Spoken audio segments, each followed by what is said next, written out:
وہ بکھر جائیں گے، آپسی افتراق و انتشار کا شکار ہو جائیں گے، تو کنکر و پتھر کی طرح بے قیمت اور بے وقات ہو جائیں گے۔ کسی نے کیا خوب کہا ہے،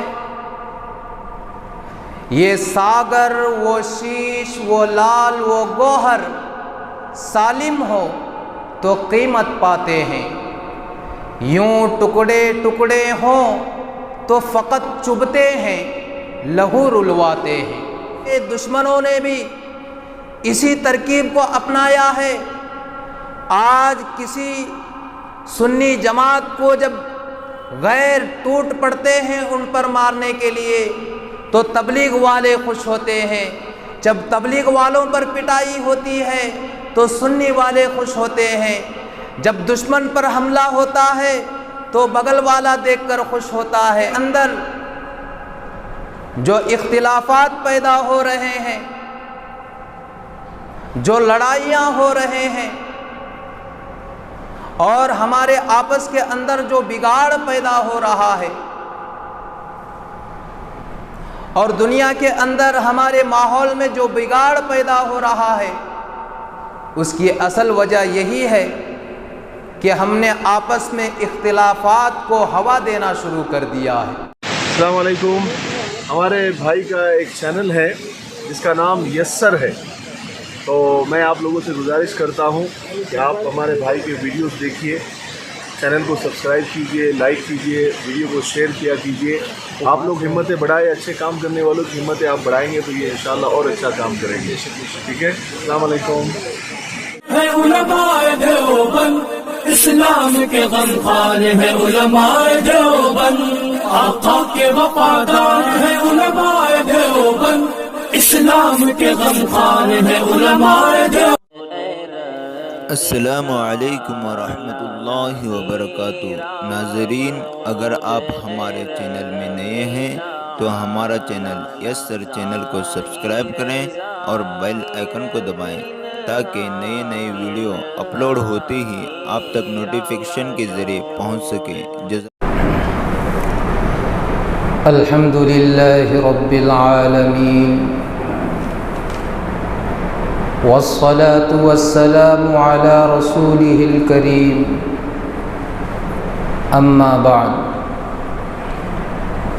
قال الله تبارك وتعالى في القرآن المجيد: أعوذ بالله من الشيطان الرجيم، بسم الله الرحمن الرحيم،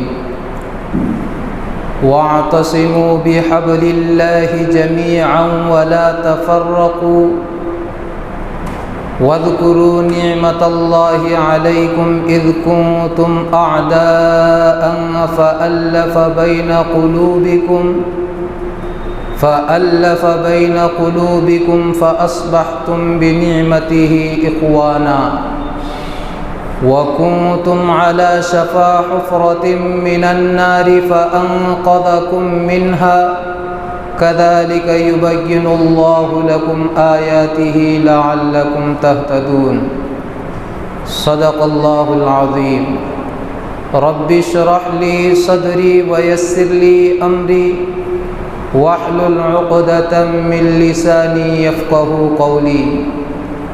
اللهم صل على سيدنا ومولانا محمد في أول كلامنا، اللهم صل على سيدنا ومولانا محمد في أوسط كلامنا، اللهم صل على سيدنا ومولانا محمد في آخر كلامنا۔ اگر ہم ایک ہو جائیں تو بن سکتے ہیں خورشید مبین، اگر ہم ایک ہو جائیں تو بن سکتے ہیں خورشید مبین، ورنہ ان بکھرے ہوئے تاروں سے کیا کام بنے۔ معزز سامعین کرام، اللہ تعالیٰ نے مسلمانوں کو ایک امت بنایا ہے، ایک اللہ کی عبادت کا حکم دیا ہے، ایک کتاب کو ان کی زندگی کا دستور بنایا ہے، اور ایک آخری نبی کی اطاعت کا مطالبہ کیا ہے، اور مسلمانوں کو اختلاف و انتشار، تفرقہ و تنازع اور آپسی جنگ و جدال سے منع کیا ہے، ایک جسم کے اعضاء کی طرح متحد اور معاون رہنے کا حکم دیا ہے۔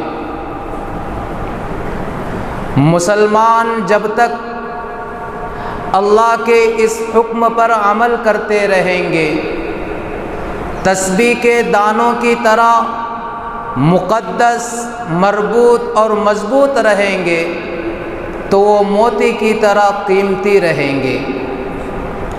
جب وہ بکھر جائیں گے، آپسی افتراق و انتشار کا شکار ہو جائیں گے، تو کنکر و پتھر کی طرح بے قیمت اور بے وقات ہو جائیں گے۔ کسی نے کیا خوب کہا ہے، یہ ساگر وہ شیش وہ لال وہ گوہر سالم ہو تو قیمت پاتے ہیں، یوں ٹکڑے ٹکڑے ہوں تو فقط چبھتے ہیں، لہو رلواتے ہیں۔ عزیزان ملت، دنیا کی شیطانی طاقتیں ہمیشہ سے اس طاق میں لگی ہوئی ہے کہ وہ مسلمانوں کو متحد نہ ہونے دے اور ان کو آپس میں لڑا کر ان کی طاقت کو کمزور کر دے، پھر ان کو اپنے مفاد کا لقمہ بنا لے یا ان کو سیاسی غلامی میں مبتلا کر دے۔ رسول پاک صلی اللہ علیہ وسلم کے زمانے میں بھی یہودی، مشرکین اور منافقین ہمیشہ مسلمانوں کی صفوں میں انتشار برپا کرنے کی کوشش کیا کرتے تھے۔ یہ لوگ کبھی مدینے کے مسلمان قبائل میں جھگڑا کراتے اور کبھی انصار اور مہاجرین میں تصادم کی کوشش کرتے، مگر میرے اور آپ کے آقا جناب محمد رسول اللہ صلی اللہ علیہ وسلم ہمیشہ مسلمانوں کی صفوں پر نظر رکھتے اور ان میں شگاف پیدا نہ ہونے دیتے۔ کیا آپ جانتے ہیں کہ مدینے کے دو قبیلے اوس و خزرج کے درمیان 100 سال سے جنگ ہوتی آ رہی تھی؟ یہ دونوں قبیلے ایک دوسرے کے خون کے پیاسے تھے اور ایک دوسرے پر قاتلانہ حملے کرتے رہتے تھے، اور یہ جنگ بواس کے نام سے مشہور ہے۔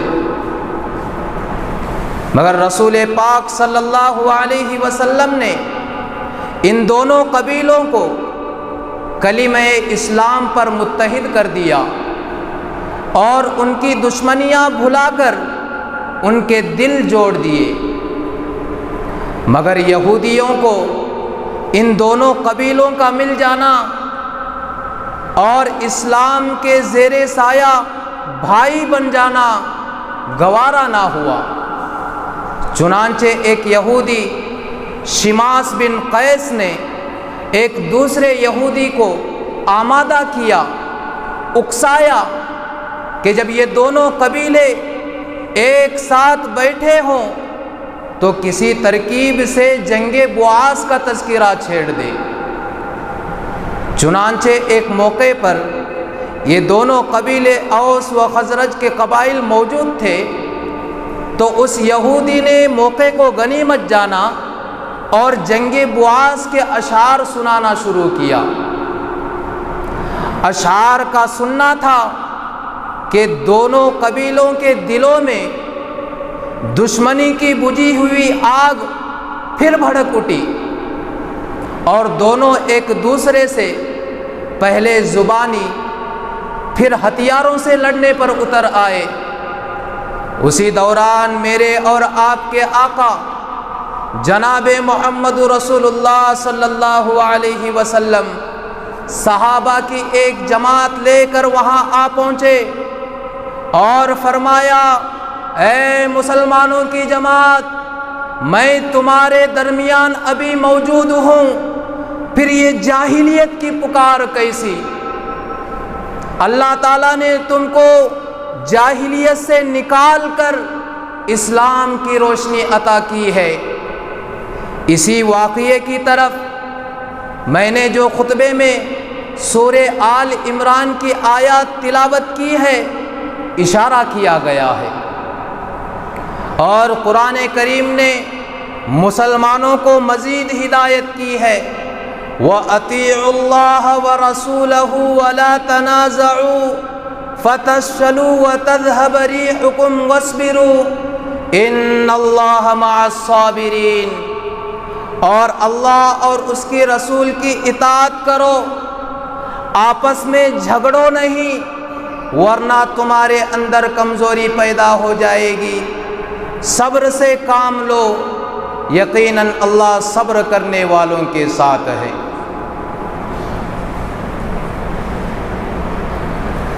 عزیزان ملت،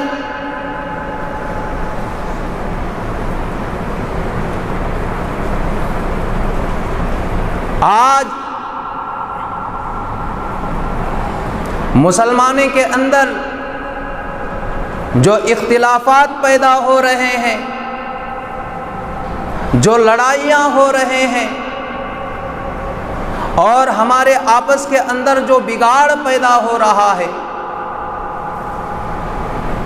اور دنیا کے اندر ہمارے ماحول میں جو بگاڑ پیدا ہو رہا ہے، اس کی اصل وجہ یہی ہے کہ ہم نے آپس میں اختلافات کو ہوا دینا شروع کر دیا ہے۔ کیا آپ جانتے ہیں کہ اندلس میں مسلمانوں نے سینکڑوں سال تک حکومت کی؟ ان کے شان و شوکت کے تذکرے آج بھی کتابوں میں محفوظ ہے۔ ان کے تہذیب و تمدن کی ایسی دنیا انہوں نے آباد کی کہ آج بھی اہل یورپ حیرت سے ان کے محلات اور آثار کو دیکھتے ہیں۔ علم و ثقافت کا وہ معیار قائم کیا کہ دنیا نے اس سے بڑا سبق سیکھا، لیکن ایک دور وہ بھی آیا کہ ان لوگوں کو اپنا ملک اور اپنی تہذیب و تمدن کے آثار سب چھوڑ کر ملک سے نکل جانا پڑا۔ ہوا یہ کہ جب وہ لوگ اندلس میں فاتحانہ داخل ہوئے تھے تو کلمہ توحید کی بنیاد پر متحد اور مربوط تھے، اور جب ان میں قبائلی عصبیت پیدا ہوئی، ایک خاندان نے دوسرے خاندان سے اقتدار چھیننے کے لیے، عہدہ چھیننے کے لیے آپس میں تلواریں اٹھائی، تو دشمنوں نے موقع کو غنیمت جانا اور ان کو لڑنے میں مدد پہنچائی، اور جب مسلمان لڑتے لڑتے لڑتے کمزور ہو گئے تو عیسائیوں نے مسلمانوں کو مار بھگایا اور اندلس پر قبضہ کر لیا، مسلمانوں کا قتل عام کیا، ان کی عزت و آثار کو خاک میں ملا دیا۔ شاید ہم مسلمانوں نے اس تاریخی حادثے سے سبق نہیں لیا ہے۔ آج اسلام کو جتنا نقصان دشمنوں نے نہیں پہنچایا ہے، اتنا نقصان ہمارے آپسی اختلافات اور خانہ جنگی نے پہنچایا ہے۔ افغانستان، عراق اور شام پر دشمنوں نے حملہ کیا، مسجدوں کو مسمار کیا، بہنوں کی آبرو ریزی کی، ہمارے علماء کو قتل کیا، اور ہمارے اداروں کو، ہمارے بزرگوں کے آثار پر بم گرایا۔ مسلمان ممالک بھی ان دشمنوں کا ساتھ دیتے رہے اور اپنے کلمہ گو بھائیوں کے قتل عام کا ذریعہ بنے۔ عزیزان ملت، جب اندلس کا آخری خلیفہ عبداللہ عامر المنصور جب اندلس چھوڑ کر جا رہا تھا، سمندر کے کنارے کشتیاں اس کا انتظار کر رہی تھی اور وہ اپنے بربادی پر رو رہا تھا۔ پہاڑ کی اونٹ سے ایک بوڑھا لاٹھی ٹیکتا ہوا نکلا اور خلیفہ سے مخاطب ہو کر فرمایا، کیا تجھ کو یہی دن دیکھنا تھا کہ تو نے آپس کی لڑائی میں مسلمانوں کو قتل کروایا؟ میرے 4 جوان بیٹے جو میرے بوڑھاپے کے سہارا بنتے، تم نے آپس کی دشمنی میں انہیں شہید کروا دیے۔ میں نے تیرا شہر چھوڑ دیا ہے اور پہاڑ میں پناہ لے لی ہے، اور میں اسی دن کا انتظار کر رہا تھا۔ مجھے یقین تھا کہ ایک دن عیسائی تم کو رسوا کر کے نکالیں گے، اور وہ آج کا دن ہے۔ جاؤ جاؤ، ابھی کیا روتے ہو؟ قیامت میں تم کو بہت رونا ہے۔ یہ کہتا ہوا وہ بوڑھا لاٹھی ٹیکتا ہوا پھر واپس پہاڑ میں چلا گیا۔ عبداللہ عامر المنصور جو خلیفہ تھا، اس کو ایسا لگا کہ آج ہی قیامت کا دن ہے اور آج ہی اس کے حساب کا دن ہے۔